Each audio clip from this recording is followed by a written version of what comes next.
नमस्कार, स्वागत है आपका श्री कर्णी एकेडमी एंड एजुटेक के डिजिटल प्लेटफॉर्म पर। और मैं हूं आपका जीव विज्ञान एजुकेटर डॉक्टर हबीब पठान। और हम बात कर रहे हैं जेनेटिक्स की, आनुवंशिकता की। हम यहां पर आनुवंशिकता पढ़ रहे हैं और आनुवंशिकता के कई लेक्चर हो चुके हैं और इस लेक्चर में हम बात करेंगे लिंग निर्धारण की। यहाँ पर हम आनुवंशिकता के नियम, मेंडल के आनुवंशिकता के नियमों की बात कर रहे हैं और इस लेक्चर में हम मेंडल के बाद की बात कर रहे हैं। मेंडल के आनुवंशिक नियम हम पढ़ चुके हैं, ये मेंडल के बाद की बात है। जो लिंग निर्धारण है, हमारा आज का टॉपिक है लिंग निर्धारण। तो लिंग निर्धारण है क्या? सबसे पहले हमें पता है लिंग होते हैं नर व मादा। लैंगिकता की जब हम बात करते हैं तो हम किसी भी जीव की लैंगिकता की बात करेंगे तो नर होते हैं तथा मादा। ये दो प्रकार के जीव हम हमारे आसपास देखते हैं। अब ये निर्धारण कैसे होता है? आप लोगों ने सुना होगा हमेशा द्वितीयक लैंगिक लक्षण। आप लोगों ने हमेशा छोटी क्लास में पढ़ा होगा हमारे द्वितीयक लैंगिक लक्षण, जिन्हें गौण लैंगिक लक्षण भी कहते हैं। तो यहाँ पर ये द्वितीयक लैंगिक लक्षण क्या है? जब हम बात कर रहे हैं द्वितीयक लैंगिक लक्षणों की, तो आपने सुना होगा कि द्वितीयक लैंगिक लक्षण जैसे आवाज़ का भारी होना, दाढ़ी मूंछ का आना, ना, ये लड़कों में, लड़कियों में आवाज़ का पतली होना। तो ये इस तरह से कुछ आपने द्वितीयक लैंगिक लक्षणों के बारे में सुना होगा। परंतु प्राथमिक लैंगिक लक्षण क्या है? मेरा सवाल बस इतना सा है, आप लोगों ने हमेशा ये सुना है और ये पढ़ा है द्वितीयक लैंगिक लक्षण जो यौनावस्था में आना शुरू होते हैं, 10 से 12 की आयु में, 10, 12, 14 साल की जो आयु है उस आयु में आना शुरू होते हैं, नर में भी और मादा में भी, लड़कों में भी और लड़कियों में भी।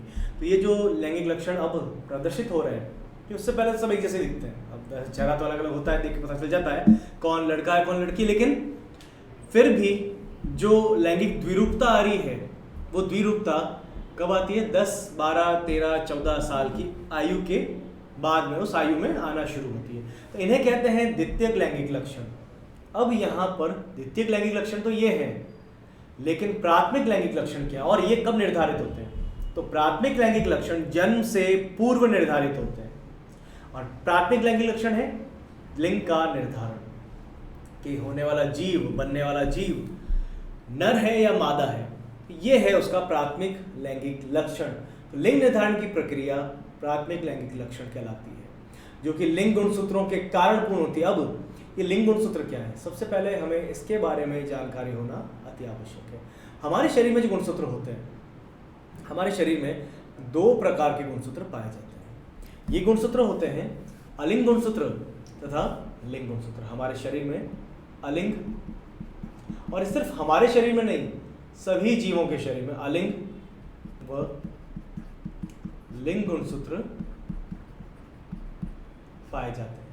अभी हम बात करेंगे इसकी डिटेल में, हमारे शरीर में कितने लिंग गुणसूत्र हैं, कितने अलिंग गुणसूत्र हैं। बस अभी आप इतना ध्यान रखें, हमारे शरीर में दो प्रकार के गुणसूत्र पाए जाते हैं, अलिंग गुणसूत्र तथा लिंग गुणसूत्र। अलिंग गुणसूत्रों का कार्य क्या है? अलिंग गुणसूत्र का कार्य है हमारे सभी कायिक लक्षणों का निर्धारण। हमारे सभी कायिक लक्षणों का निर्धारण। हमारे कायिक लक्षण कौन से हैं? अब ये बताना थोड़ा सा मुश्किल है, मैं दूसरा बताता हूँ। लैंगिक गुणसूत्र का काम, लैंगिक गुणसूत्र का कार्य है हमारे लिंग का निर्धारण। हमारे लिंग का निर्धारण, तो नर होगा या मादा, तो इसका निर्धारण कौन कर रहा है? हमारे लिंग गुणसूत्र कर रहे हैं।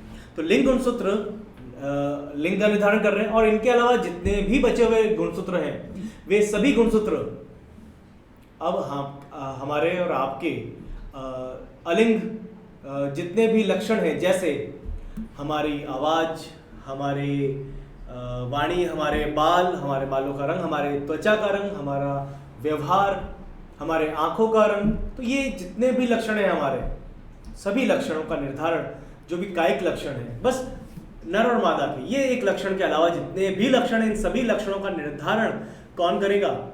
उसका निर्धारण होगा अलिंग गुणसूत्रों के द्वारा। तो अलिंग गुणसूत्र हमारे सभी कायिक लक्षणों का निर्धारण कर रहे हैं यहाँ पर। तो इतना हम यहाँ पर ध्यान रख सकते हैं। सभी प्राणियों में अलिंग गुणसूत्र उपस्थित होते हैं, सभी प्राणियों में लिंग गुणसूत्र भी उपस्थित होते हैं। अब हम जब युग्मक की बात करते हैं, तो युग्मकों के अंदर भी देखो, हमारे शरीर के अंदर, हमारे शरीर किसी भी भाग में, आप चाहे हाथ लें, चाहे पैर लें, चाहे नाक लें, चाहे आँख लें, चाहे कान लें, कोई भी अंग ले लें, उनकी कोशिकाओं में सभी गुणसूत्र उपस्थित होंगे। लेकिन जब आप बात करते हैं किसी भी युग्मक की, तो क्या युग्मक में अलिंग गुणसूत्र होते हैं या सिर्फ लिंग गुणसूत्र होते हैं? तो ध्यान रखें, हमारे युग्मकों में चाहे वो शुक्राणु है चाहे वो अंडाणु है, उसमें लिंग गुणसूत्र तथा अलिंग गुणसूत्र दोनों प्रकार के गुणसूत्र वहाँ पर उपस्थित होते हैं।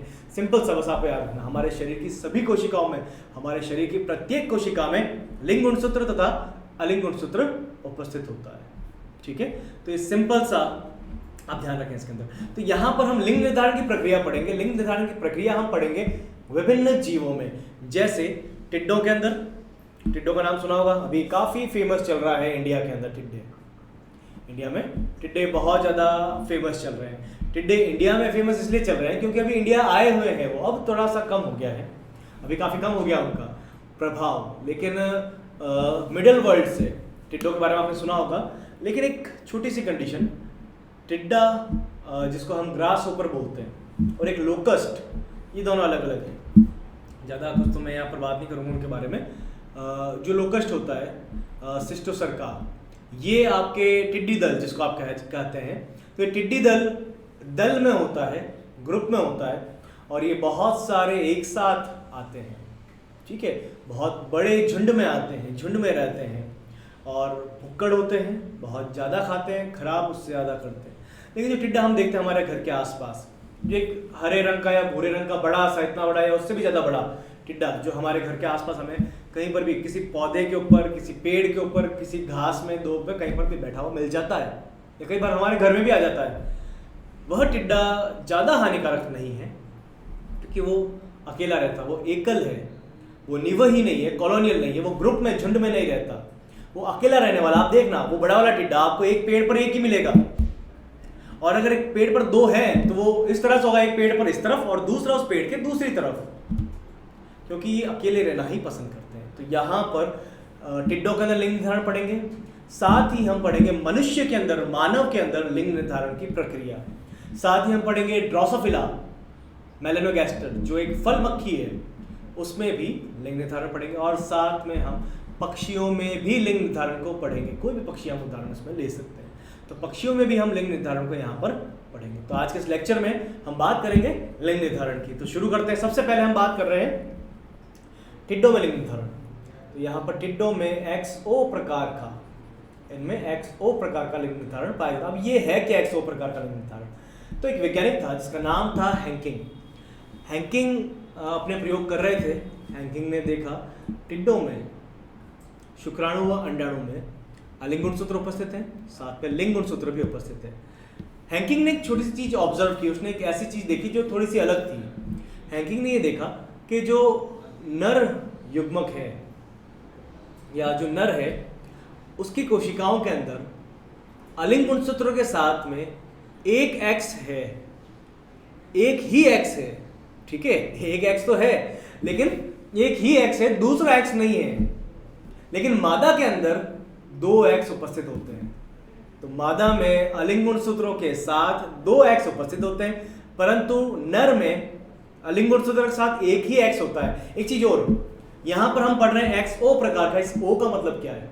यहां पर ये O जो यहां दे रखा है, इस O का मतलब क्या है? ये है जीरो, ये है जीरो, शून्य। बायोलॉजी में जीरो का, O का मतलब होता है जीरो या शून्य। तो बायोलॉजी में जब आप O पढ़ रहे हैं, इसका मतलब आप समझ लें, इसका मतलब है जीरो या शून्य। तो यहाँ पर भी इसका मतलब जीरो या शून्य है। तो सीधा सा मैंने अभी बताया कि टिड्डों में आपको क्या मिलेगा, वहां पर अलिंग गुणसूत्र हैं, अलिंग गुणसूत्र हैं। अलिंग गुणसूत्रों के साथ में प्रेजेंट होगा नर में, ये नर की बात कर रहे हैं, अगर मैं नर की बात करूं तो नर में अलिंग गुणसूत्र के साथ में एक X उपस्थित है, दूसरा कुछ है ही नहीं, तो इसको इसने O लिख दिया। इस O का मतलब है जीरो, मतलब दूसरा X नहीं है। इसी तरह अगर मैं मादा की बात करूंगा तो मादा में अलिंग गुणसूत्रों के साथ, अलिंग गुणसूत्र लिख देता हूं मैं इसको पूरा, अलिंग गुणसूत्रों के साथ उपस्थित होंगे दो X गुणसूत्र। ठीक है, तो यहां पर दो X, इसने X नाम XO प्रकार का इसलिए दिया क्योंकि इसको X की तरह एक संरचना दिखाई दी थी, गुणसूत्र थे वो, तो X जैसी संरचना दिखाई दी, तो इसलिए इसने XO, और एक ही X था दूसरा नहीं था, जबकि मादा में एक्स एक्स था, ठीक है। तो यहाँ पर एक एक्स था, दूसरा एक्स नहीं था, तो इसको इसने एक्स ओ प्रकार का लिंग निर्धारण कह दिया, ठीक है। तो यहाँ पर इसको मैं हटाता हूँ, वैसे ये नेक्स्ट स्लाइड में मिल जाएगा, वहीं बात करेंगे हम। तो यहाँ इसको इस तरह से कर देते हैं, नर है, इसको यहाँ लिख देते हैं, आपके स्लाइड खराब नहीं होगी। और ये मादा है।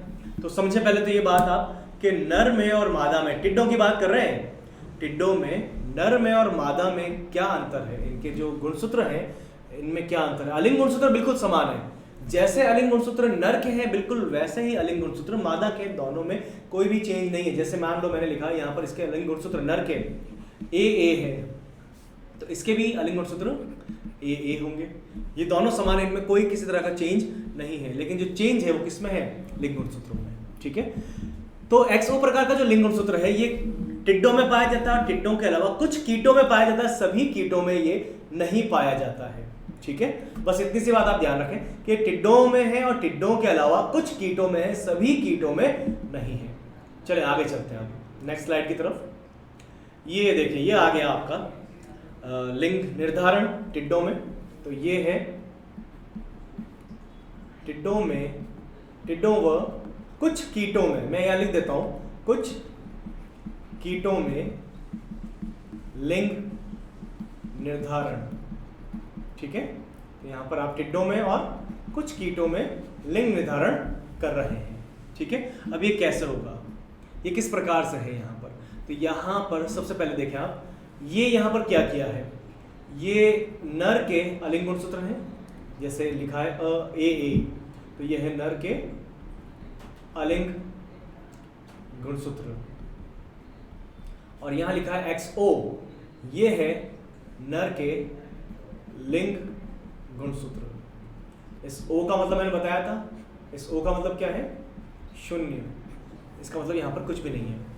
अब यहाँ पर ये मादा के अलिंग गुणसूत्र, ये मादा के अलिंग गुणसूत्र हैं, और साथ में यहाँ पर ये मादा के लिंग गुणसूत्र हैं। यहाँ पर मादा के लिंग गुणसूत्र उपस्थित है। तो इस प्रकार से इनके मध्य आप क्रॉस करवाएं, जनन करवाएं। पहले तो युग्मकों का निर्माण करना है, जो युग्मक बनेंगे तो इससे दो प्रकार के युग्मक, एक तो वे युग्मक, देखें आप समझे, जैसे मान लें किसी के पास सिर्फ एक एक्स है और एक ही ओ है, सिर्फ एक ही एक्स है और एक ही ओ है, ओ मतलब जीरो, कुछ भी नहीं। तो यहां पर दो युग्मक बन रहे हैं, एक युग्मक के अंदर एक्स होगा और एक युग्मक में एक्स नहीं है। यहां पर एक्स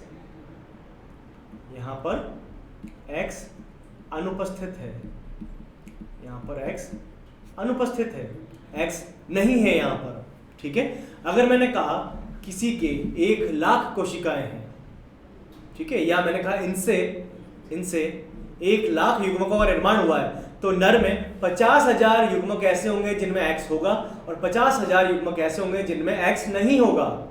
सिर्फ अलिंग गुणसूत्र होंगे। ये अलिंग गुणसूत्र है यहाँ पर, ये A प्लस, यहाँ पर भी A प्लस, आप कर सकते हैं इसको, कोई चेंज नहीं। यहाँ पर भी आप A प्लस एक्स कर सकते हैं और यहाँ पर भी A प्लस एक्स कर सकते हैं। तो इन दोनों में से एक्स यहाँ पर आया और वो यहाँ पर, इन दोनों में से भी जब हम बात कर रहे हैं तो ये एक्स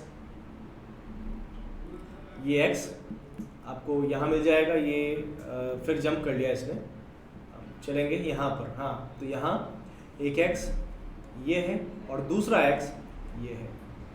इन स्लाइड्स को मैंने इसीलिए खाली छोड़ रखा है जिससे मैं खुद लिखकर आपको बता सकूं, जिससे समझने में थोड़ी सी आसानी हो। कई चीज़ जब पहले से दी गई होती थोड़ा सा वो इतना ज़्यादा समझना आसान नहीं होता, ठीक है। ध्यान दें आप इधर, तो यहाँ पर एक एक्स यहाँ पर लिया और दूसरा एक्स मैंने यहाँ पर लिया, तो दो एक्स हैं, इनके साथ में अलिंग गुणसूत्र उपस्थित हैं, दोनों के साथ में अलिंग गुणसूत्र होंगे, ठीक है। तो अलिंग गुणसूत्रों का नंबर भी आधा हो जाएगा, यहाँ पर नंबर आधा हो जाएगा। जैसे ए आप ले रहे तो एक ए ले सकते हैं, कोई ऐसा इसके अंदर है नहीं, तो आप, वैसे मैं इनको हटा देता हूँ, इनकी आवश्यकता यहाँ पर बिल्कुल नहीं है, इससे कंफ्यूजन होगा तो इनको हटा देते हैं। हम फिर किसी लेक्चर में बात करेंगे कि यहाँ पर कितने आ रहे हैं, 46 में से 23 आते हैं, 22 में से 11 आते हैं, 50 में से 25 आते हैं, हम किसी और लेक्चर में बात करेंगे। तो यहाँ पर क्या किया आपने,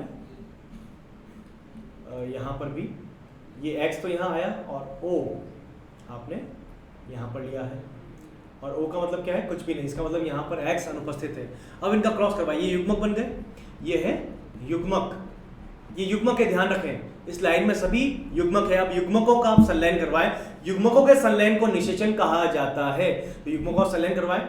ये X का संलयन हुआ है, देखें लाइन कहाँ से कहाँ जा रही है, ये यहाँ इस X का इस X के साथ, ठीक है, तो बन गया XX।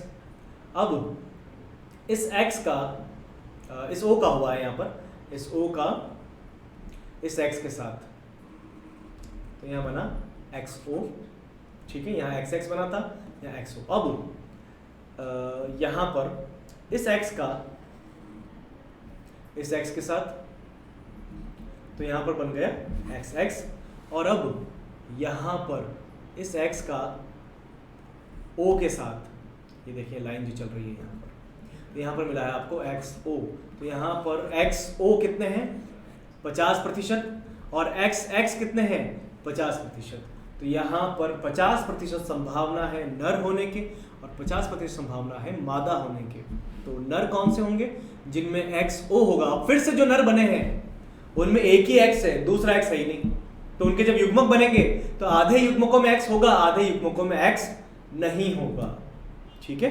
तो जितने भी नर टिड्डे होंगे या जितने भी ऐसे पक्षी जिनमें इस प्रकार से लिंग निर्धारण की क्रिया होती है, उनमें ध्यान रखें, उनमें यही क्रिया विधि होगी, यही फॉलो होगा। यहाँ पर भी, वहाँ पर भी सिंपल सी क्रिया है कि जो X और O जिस जीव में है वो नर है, जिसमें X और X है वो मादा है, ठीक है। तो यहाँ पर X और O, ये जो O है ये निर्धारण कर रहा है लिंग का, जिसमें उपस्थित होगा O होगा, मतलब 0 होगा, तो उसके अंदर वो नर होगा, और जिसमें ये O नहीं है, इसकी जगह X है, वो मादा है। तो इसीलिए इसके कह रहे हैं XO प्रकार का लिंग निर्धारण। तो आपने जो पिछली स्लाइड थी उसमें यही तो था, XO प्रकार का लिंग निर्धारण। तो ये XO प्रकार का लिंग निर्धारण यहाँ पर है, ठीक है। तो उम्मीद करता हूँ ये आपको समझ में आया होगा। हम चलते हैं अब अपने अगले टॉपिक की ओर। यहाँ पर वही लिखा हुआ है जो मैंने अभी बताया था, वही सारा यहाँ पर दे रखा है जो मैंने समझाया। नर के 50% शुक्राणु में लिंग गुणसूत्र X उपस्थित होता है, और इन शुक्राणुओं का संलयन मादा के अंडाणुओं से होने पर संतति का निर्माण जो होगा उनमें X और X उपस्थित होंगे। और टिड्डों के 50% शुक्राणुओं में X काय, इसको X काय नाम दिया था, ठीक है। X बॉडी, काय का मतलब बॉडी। अब हैंकिंग ने दिया था, हैंकिंग भारत का तो था नहीं, है ना, उसको इंग्लिश आती थी, तो इसने नाम दिया था X बॉडी, ठीक है। लेकिन हमने उसको हिंदी में कर दिया बॉडी को काय, ठीक है। तो अगर ये ऐसे शुक्राणु हैं जिनमें X अनुपस्थित है, X अनुपस्थित है, तो ऐसे शुक्राणुओं का संलयन मादा के अंडाणुओं से होने पर ऐसी संतति बनेगी जो XO होगी और वह नर होगी, ठीक है। ये लिखा हुआ है जो मैंने बताया था, बहुत कुछ इसमें नहीं है। हाँ, हम बात करेंगे ड्रोसोफिला की। ड्रोसोफिला दी हुई है आपके पास, ये देखें आपके सिर पर बैठी है, मतलब आपके स्क्रीन पर ऊपर आपको ड्रोसोफिला दिखाई दे रही है। तो ड्रोसोफिला मैंने बताया था फल मक्खी होती है ड्रोसोफिला। इसको अंडरलाइन करेंगे, इसको अंडरलाइन नहीं करूंगा मैं क्योंकि ये इटैलिक लिखा हुआ, आप देखें तिरछा लिखा हुआ है। तो जो जब हम टाइप करते हैं, ये नाम यहाँ पर टाइप है, तो जब ये टाइप किया हुआ है तो इसको अंडरलाइन करने की आवश्यकता नहीं, इसको इटैलिक लिखेंगे। परंतु जब हम हाथ से लिखते हैं वैज्ञानिक नाम को, ये वैज्ञानिक नाम है इसका फल मक्खी का, फ्रूट फ्लाई, इसको फ्रूट फ्लाई बोलते हैं, हिंदी में फल मक्खी बोलते हैं, और नाम है इसका ड्रोसोफिला मेलेनोगैस्टर। आप चाहे तो सिर्फ पहला नाम लिखें, आप चाहे तो इसका वंश और जाति दोनों लिख सकते हैं। तो यहाँ पर ड्रोसोफिला मेलेनोगैस्टर जो फल मक्खी है, फलों पर पाई जाती है। आप अगर इनको देखना चाहते हैं तो फल की दुकान में जा सकते हैं, और फिर भी अगर नहीं आप जा रहे हैं, आप घर में देखना चाहते हैं, तो आप एक केला लेकर आए, सड़ा हुआ केला जो ऊपर से उसका छिलका पूरी तरह से काला हो चुका है, उस केले को आप पिचकाएं पूरा, और उसके बाद उसको आप एक कटोरी में किसी में भी रख दें, ऐसी जगह पर जो जगह नम हो, थोड़ी सी नम, मतलब ह्यूमिडिटी तो वैसे नहीं होगी, लेकिन ऐसी जगह रखें जहाँ पर थोड़ा सा छाया है, धूप तो आ रही है, रोशनी आ रही है, लेकिन डायरेक्ट सनलाइट उसके ऊपर नहीं गिरनी चाहिए। ऐसी जगह आप उसको ले जाकर रख दें। उसके बाद आप वेट करें, और ऐसी जगह जहाँ आपकी किचन में रखें ज़्यादा अच्छा है, मक्खियाँ आ जा सके, खिड़की कुछ इस तरह की हो आपकी तो ज़्यादा ठीक रहेगा, या घर के बाहर गार्डन में आप रख दें उसको, तो वहाँ पर भी आपके काम चल जाएगा। अगले 1-2 दिन में बहुत सारी ड्रोसोफिला वहाँ आ जाएगी। छोटी छोटी मक्खियाँ होती है, मच्छर से भी छोटी, मैंने बताया था आपको, लाल आँख वाली होती है, सफ़ेद आँख वाली होती है, और वहाँ आकर उस पर अपने अंडे दे देगी। अंडे तो वैसे आपको नहीं दिखेंगे, इसीलिए घरों में जो फल होते हैं उनको खुला नहीं छोड़ना चाहिए, क्योंकि ये स्पेशली खासकर केले पर, केला जब आप घर में लेते हैं उसको तोड़ते हैं तो उसमें ऊपर क्रैक आ जाता है, एक दरार आ जाती है उसके छिलके के मध्य, तो वहाँ पर अंदर बैठकर, क्योंकि बहुत छोटी होती है, मच्छर से छोटी, अंदर जाकर वो अंडे दे देती है। तो अगर आप अपने घर में केलों को इस तरह से रखते हैं तो ध्यान रखें, ठीक है। मच्छर जाली है ना, तो मॉस्किटो नेट से आप उनको अपने फ्रूट्स को ढक कर रखें, अपने घर में जो फ्रूट्स हैं उनको ढक कर रखें, जिससे ये ना आए, ठीक है। तो बहुत धीरे धीरे उड़ती है, आप इसको आसानी से देख सकते हैं, और छोटी बहुत होती है, मच्छर से भी छोटी। तो इसके अंदर लिंग निर्धारण बिल्कुल उसी प्रकार होता है जैसा हमारे अंदर है XY प्रकार का, हमारे अंदर XY प्रकार का लिंग निर्धारण होता है। इनके अंदर भी, ड्रोसोफिला के अंदर भी, ड्रोसोफिला मेलानोगास्टर में भी XY प्रकार का लिंग निर्धारण पाया जाता है। तो अब नर में देखिए ध्यान से, यहाँ पर लिखा हुआ है नर में अलिंग गुणसूत्रों के साथ, अलिंग गुणसूत्र तो है ही, उनके साथ में XY गुणसूत्र होंगे नर में, ठीक है। और मादा में XX गुणसूत्र पाए जाएंगे। लिंग गुणसूत्र, अलिंग गुणसूत्र नर में भी है, मादा में भी है, लेकिन उनके साथ में जो गुणसूत्र पाए जा रहे हैं वह है लिंग गुणसूत्र। नर में है XY, मादा में है XX। ये हम बात किसकी कर रहे हैं? ड्रोसोफिला की। हम बात किसकी कर रहे हैं? मनुष्य की।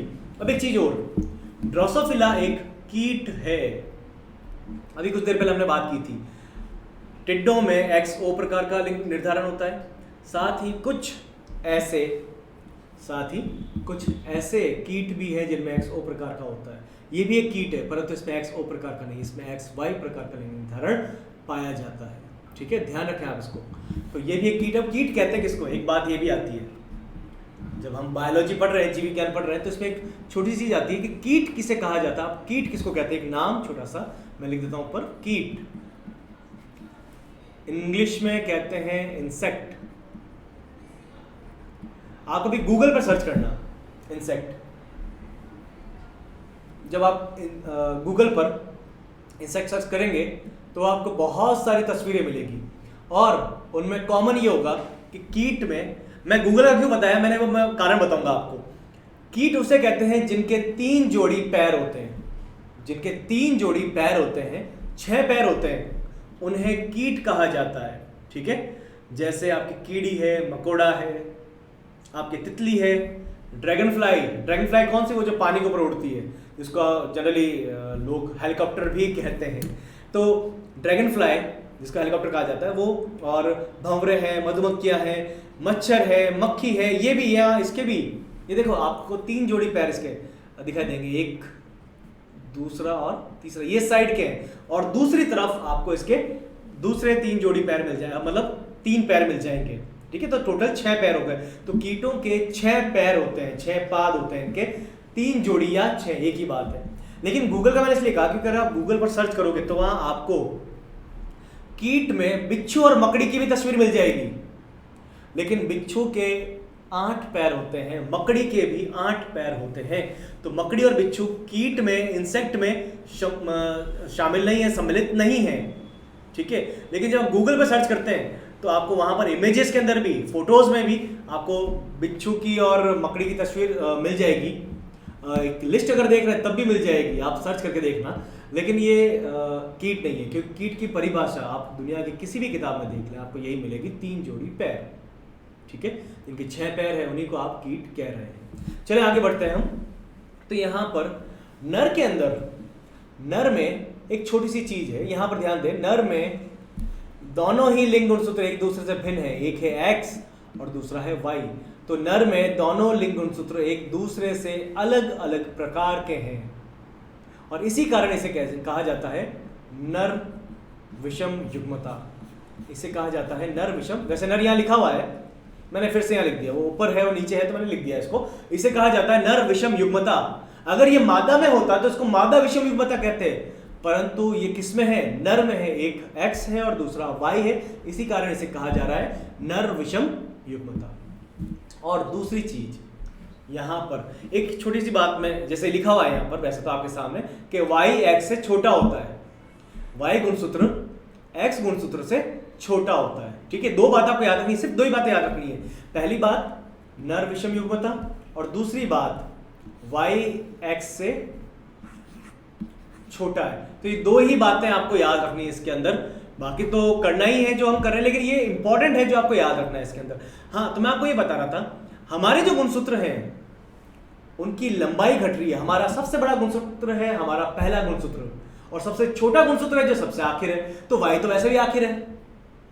हम अपने गुणसूत्र को किस प्रकार से लिख सकते हैं? हम लिख सकते हैं 44 प्लस XY नर में, और मादा में 44 प्लस XX।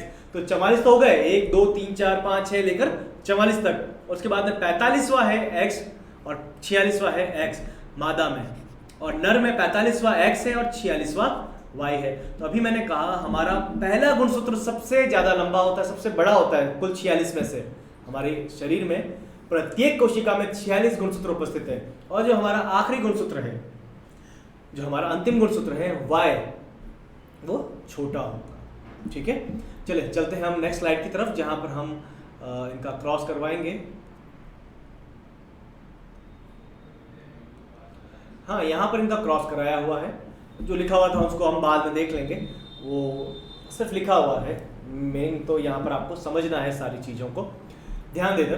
तो यहाँ पर नर है और यहाँ पर मादा है, और ये हम बात कर रहे हैं मानव की। यहाँ पर हम मानव ले लेते हैं, मनुष्य। ठीक है, हम यहाँ पर मनुष्य की बात करेंगे। ठीक है, यहाँ हम मनुष्य की बात कर रहे हैं। तो मनुष्य में कुल गुणसूत्र कितने हैं? 46 गुणसूत्र। तो गुणसूत्रों की संख्या है 46। नर में भी 46 गुणसूत्र हैं और मादा में भी कुल 46 गुणसूत्र उपस्थित है। अब इन 46 को मैं इस तरह से लिख सकता हूँ, नर में 44 प्लस XY, ठीक है, और मादा में मैं लिख सकता हूँ 44 प्लस XX।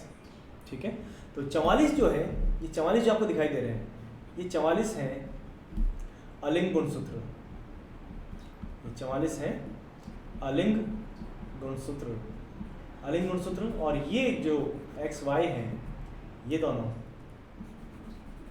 दोनों हैं लिंग गुणसूत्र, नर के लिंग गुणसूत्र हैं। इसी प्रकार यहाँ पर जो 44 है मादा के, ये मादा के अलिंग गुणसूत्र हैं और ये मादा के लिंग गुणसूत्र। लिखने की आवश्यकता नहीं है। तो अब मैं बताऊंगा आपको अलिंग गुणसूत्र और लिंग गुणसूत्र के काम। जैसे आपके बालों का रंग, आपके नेत्रों का रंग, आंखों का रंग। आंखों का जो रंग होता है, किसी का भूरा होता है, किसी का काला होता है, किसी का ब्लू होता है, आंखें कई बार लाल भी हो जाती है। वो हम यहाँ पर नहीं लेंगे, वो गुस्से में लाल हो जाती है, कुछ आंखों में चला जाता तो लाल हो जाती है, तो वो लाल रंग हम यहाँ पर शामिल नहीं करते। ठीक है, आंखों का रंग लाल नहीं होगा, आंखों का रंग नीला हो सकता है, हरा हो सकता है, भूरा हो सकता है, काला हो सकता है। ये रंग भी किस चीज का है ये हम पढ़ेंगे कभी नेत्र की संरचना में। परंतु यहाँ पर जो नेत्रों का रंग है, हमारे बालों का रंग है, हमारे त्वचा का रंग है, हमारा व्यवहार है, हम ज्यादा बोलते हैं कम बोलते हैं, हमारी लंबाई है, हम लंबे हैं हम बौने हैं, तो ये सभी तरह की चीजें, ये सभी जो भी आपको मिल रहा है, ये सभी यहाँ पर कौन निर्धारित कर रहा है? अलिंग गुणसूत्र। इन सब के निर्धारण का काम अलिंग गुणसूत्र का है। तो अलिंग गुणसूत्र इन सब का निर्धारण यहाँ पर करेंगे। लेकिन तो लिंग निर्धारण का काम कौन कर रहा है? लिंग गुणसूत्र। लिंग गुणसूत्र का कार्य क्या है? लिंग का निर्धारण करना। देखें अब यहाँ पर क्या है, ध्यान से देखें। यहाँ पर ये लाइन पहले से ही खींची जा चुकी है, तो मेरी थोड़ी मेहनत बच जाएगी। देखें ध्यान से, अब बस मैं इसको मिलाता हूँ आपके लिए। ये x यहाँ पर आ रहा है, देखें मैं फिर से मिला देता हूँ। ये x यहाँ पर इस तरह से चलेगा, और इसके साथ में ये वाला x, ठीक है, ये x यहाँ पर इसके साथ में, और ये दोनों मिलकर बनाया इन्होंने x। तो यहाँ पर ये कुल x आया, और ये x किस में आएंगे?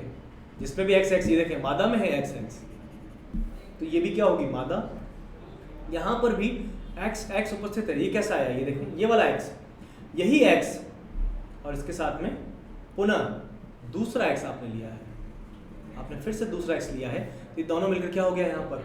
x। तो इस बार भी यहाँ पर निर्माण हुआ है x का, और सिंपल सा, जब x का निर्माण हो रहा है तो उस कंडीशन में क्या मिलेगा आपको? मादा।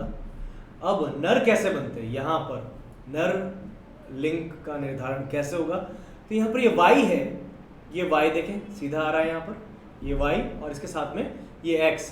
तो ये y और एक x, इसका एक x, इन दोनों से एक x और इसका y मिलकर यहाँ पर निर्माण कर रहे हैं नर का, और इसका दूसरा x इसी y के साथ निर्माण कर रहा है फिर से x y का, और ये है नर। तो किसी भी दंपत्ति में कोई मेल और फीमेल अगर है, जो भी कपल है, तो दंपत्ति है नर और मादा, जिनके संतान होने की संभावना 50% होती है नर की और 50% संभावना होती है मादा की। ये बिल्कुल उसी प्रकार से है जिस प्रकार आप एक सिक्का उछालते हैं और सिक्का उछाल कर जब आप उसको कैच करते हैं तो सिक्के में हेड या टेल आने की संभावना जो 50-50% होती है, बिल्कुल उसी प्रकार की संभावना वहां पर है। तो इसके अंदर कोई भी एक कॉन्सेप्ट तो हम ये पढ़ते हैं कि वैसे तो ये तो क्लियर हो गया कि मादा इसके लिए उत्तरदायी नहीं है। अगर किसी का लड़का हो रहा है, लड़की हो रही है, तो उसके लिए मादा उत्तरदायी नहीं है, क्योंकि लिंग निर्धारण करने वाला जो गुणसूत्र है वो किसके पास है? नर के पास है। लिंग निर्धारण करने वाला गुणसूत्र किसके पास है? नर के पास में है। तो ये किसके कारण है? नर के कारण। लेकिन उसकी भी क्या गलती है, चाहे लड़का हो या लड़की, ठीक है? क्योंकि कई लोग जब इसको इस तरह से मानते हैं कि उनके लड़का होना चाहिए, लड़की होनी चाहिए, है ना, तो उस कंडीशन में अगर आप देखते हैं तो इसमें कि किसका रोल है, नर का रोल है, मादा का रोल है, ठीक है? तो सिंपल सा ये यहाँ पर किसी पर भी निर्भर नहीं रहता, किसी के भी कंट्रोल में नहीं है कि लड़का हो रहा है लड़की। कई जगह ऐसा होता है, कई जगह जैसे हमारे भारत में ऐसा है कि कई जगह, अब तो वैसे आगे बढ़ चुके हैं कई लोग, लेकिन कई जगह ऐसा होता है कि जहाँ पर मानते हैं लड़कियाँ की जगह पर लड़के होने चाहिए। लेकिन कई जगह मैंने ऐसा भी देखा है जहाँ पर लोग ये मानते हैं कि लड़कियाँ होनी चाहिए, लड़के नहीं। तब इसमें अब वो जो जैसा चाहते हैं उसमें फिर वो क्या गलती निकालते हैं। वो लोग जो लोग चाह रहे हैं लड़का हो लड़की नहीं हो, तो वो कहते हैं कि ये किसकी गलती है ना। कोई चाहते हैं लड़की हो लड़का नहीं हो, तो फिर वो गलती निकालते हैं कि किसकी गलती है। तो इसमें किसी का रोल नहीं है, गलती तो वैसे भी नहीं है, ठीक है? ये गलत तो कुछ है ही नहीं, दोनों ही समान है। लेकिन जब हम बात करेंगे किसका रोल है, कौन इसके लिए उत्तरदायी है, जब हम रिस्पॉन्सिबिलिटी की बात करेंगे तो कोई भी उत्तरदायी नहीं होगा। वैसे है उसके पास, लेकिन ये कंट्रोल में है क्या? हम अगर ये बात करें कि मनुष्य नर इसके लिए उत्तरदायी है, लेकिन ये नर के कंट्रोल में है क्या कि कौन सा गुणसूत्र कौन से शुक्राणु के अंदर है? ये नेचर पर डिपेंड करता है। ये एक रैंडम सिलेक्शन है, यादृच्छिक सिलेक्शन है। यहाँ पर दोनों आपस में मिल रहे हैं और यादृच्छिक रूप से कोई भी आकर मिल जाते हैं, तो इसमें किसी का कोई रोल नहीं है, ठीक है? तो वैसे हम नर का मान सकते हैं, लेकिन सिलेक्शन तो उस पर निर्भर नहीं करता ना। तो यहाँ पर सिक्का उछाल रहे हैं, नीचे आकर क्या आएगा ये आप पर निर्भर नहीं करता। लेकिन क्या होता है कि कई जगह लोगों को बेवकूफ़ बनाने का काम किया जाता है। जैसे किसी दंपत्ति के संतान होने वाली थी, तो वो बाबा जी के पास गए। बाबा जी ने कहा, पूछा बाबा जी से क्या होगा, लड़का होगा या लड़की? बाबा जी ने कहा कि 99% चांस है लड़का होगा और 1%, सिर्फ 1% चांस है लड़की होगी। अब हुआ क्या, 99% लड़का और 1% चांस लड़की के, ठीक है? अब हुआ क्या, उनके लड़की हो गई। अगर लड़की हुई तब भी बाबा जी फेमस, कि बाबा जी ने क्या कहा था, 1% चांस है लड़की होने के, तो बाबा जी वैसे ही फेमस हो गए। अगर लड़का हो गया तब भी बाबा जी फेमस, क्योंकि बाबा जी ने क्या कहा था, 99% चांस है लड़का होने के। एक्चुअल में चांसेस 50% है, 50% चांस है। अब एक सिक्का में उछाल रहा हूँ, उसको मैं कैच कर रहा हूँ, तो 50% चांस है हेड आने के, 50% चांस है टेल आने के, ठीक है? तो यहाँ पर जब हम बात कर रहे हैं नर और मादा की, तो इसके अंदर 50% चांस है दोनों के। लेकिन इसका मतलब ये नहीं है कि किसी दंपत्ति के 4 बच्चे हैं तो 4 में से 2 लड़के होंगे, 2 लड़कियां होंगी, ऐसा नहीं। वो चारों ही लड़के हो सकते हैं, चारों ही लड़कियां हो सकती है, 3 लड़के हो सकते हैं, 1 लड़की हो सकती है, 3 लड़कियां हो सकती है, 1 लड़का हो सकता है। तो इसीलिए ये सब लोग जो भविष्यवाणियाँ करते हैं जो इस तरह से, वो एक तरह से आपको बेवकूफ़ बनाने का काम करते हैं और आप बन भी जाते हैं। तो यहाँ पर लिंग निर्धारण किसी पर भी निर्भर वैसे तो नहीं करेगा, लेकिन यहाँ पर वाई के कारण हो रहा, हम ये कह सकते हैं वाई के कारण हो रहा, और वाई किसके पास में है, नर के पास में। तो एक तरह से ये बात तो साफ हो गई कि इसमें मादा का कोई रोल नहीं है। तो जो लोग इस तरह की मानसिकता के होते हैं वो लोग फिर मादा को इसका दोषी मानते हैं, लेकिन ऐसा कुछ है नहीं, है ना, क्योंकि यहाँ पर दोष किसी का भी नहीं है, दोनों एक दूसरे के समान हैं। और यहाँ पर सिलेक्शन जो हो रहा है, जो यहाँ पर दोनों मिल रहे हैं एक दूसरे, संलयन जो हो रहा है नर और मादा युग्मकों का वो यादृच्छिक रूप से हो रहा है। ठीक है, तो इसी तरह से नर में, मनुष्य में और ड्रोसोफिला में लिंग का निर्धारण होता है। हम चलते हैं आगे अपने नेक्स्ट टॉपिक की तरफ। नेक्स्ट है पक्षियों में लिंग निर्धारण। ये देखें यहाँ पर एक स्लाइड मैंने बीच में छोड़ दी थी, मैं फिर से उस पर चलूंगा। यहाँ पर तो यहाँ पर वही लिखा हुआ है जो मैंने बताया, कुछ भी एक्स्ट्रा ऐसा नहीं है जो मैंने नहीं बताया है, तो वो जो मैंने अभी समझाया वही सब यहाँ पर लिखा हुआ है। चलते हैं नेक्स्ट स्लाइड की तरफ। ZW प्रकार का ये पाया जाता है पक्षियों में। पक्षियों में ZW प्रकार का लिंग निर्धारण पाया जाता है।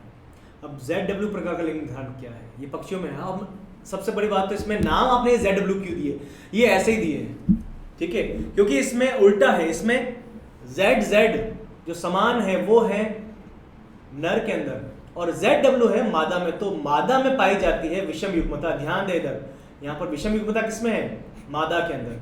तो मादा में विषम युग्मता पाई जाती है, इसलिए हमने इसको XX या XY की जगह पर कुछ और लिया है। और वो और क्या लिया हमने, ZZ और ZW। तो नर पक्षी होते हैं ZZ और मादा पक्षी होते हैं ZW। तो जिस प्रकार से मनुष्यों में नर में XY गुणसूत्र थे, इसी प्रकार से पक्षियों में मादा में ZW गुणसूत्र उपस्थित होता है। बस इतना सा है, बाकी जो लिखा हुआ है उसको हम समझ लेंगे नेक्स्ट स्लाइड के अंदर। ये देखें यहाँ पर, तो यहाँ पर सिंपल सा आपके पास में नर पक्षी है, नर पक्षी में ZZ पाया जाता है, ZW प्रकार का लिंग निर्धारण है। और मादा पक्षी में ZW पाया जाएगा, नर में ZZ, मादा में ZW। चले अब होगा क्या, यहाँ पर ये Z मिला दें इसको इसके साथ, और ये वाला, ये दोनों यहाँ मिलकर निर्माण किया है ZZ। और यहाँ पर इसी ने, या फिर आप इसको तो हो गया, इसको ले सकते हैं, ये मिलेगा अब इसी के साथ, इसी Z के साथ, और फिर से इन्होंने निर्माण किया है ZZ। तो ये दोनों ही क्या होंगे, ये दोनों ही यहाँ पर नर पक्षी होंगे, ये दोनों ही यहाँ पर नर पक्षी हैं। मैं लिख देता हूँ इसको, वैसे ऊपर लिखा हुआ है बिल्कुल सेम ही है यहाँ पर। यहाँ अगर मैं बात करूँ इसकी, तो यहाँ देखें ZW, ये ZW किस तरह, पहले ये वाला है, इसको Z को लेंगे हम, ये Z, इस Z को हम लेते हैं, इस Z को हमने लिया है यहाँ से, और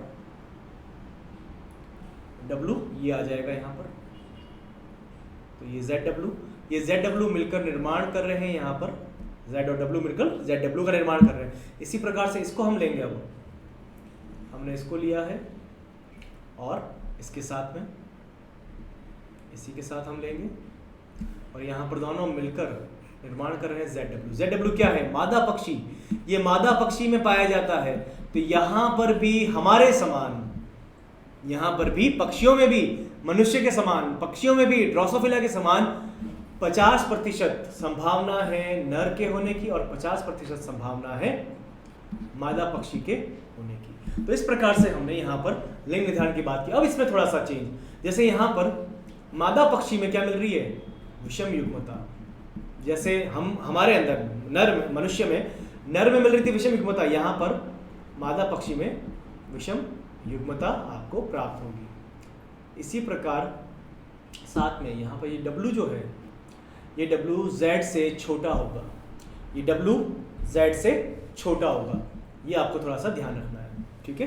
तो यहाँ पर Z से छोटा होगा W, और मादा में विषम युग्मता पाई जाएगी। तो इस प्रकार हमने आज इस लेक्चर में बात की है लिंग निर्धारण की। लिंग निर्धारण में फिर से मैं बताता हूँ आपको, लिंग निर्धारण में हमने पढ़ा है टिड्डों में लिंग निर्धारण, हमने पढ़ा है मनुष्यों में लिंग निर्धारण, हमने पढ़ा है कुछ कीटों में लिंग निर्धारण जैसा टिड्डों के समान है, और हमने पढ़ा है ड्रोसोफिला में लिंग निर्धारण, और साथ में हमने पक्षियों में भी पढ़ा है।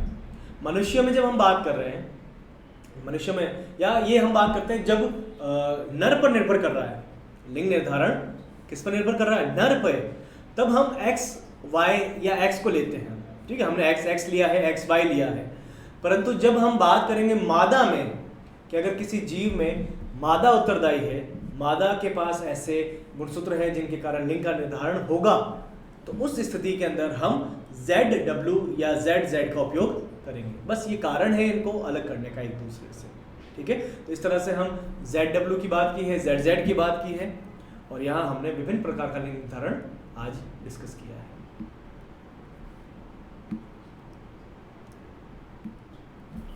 Thank you.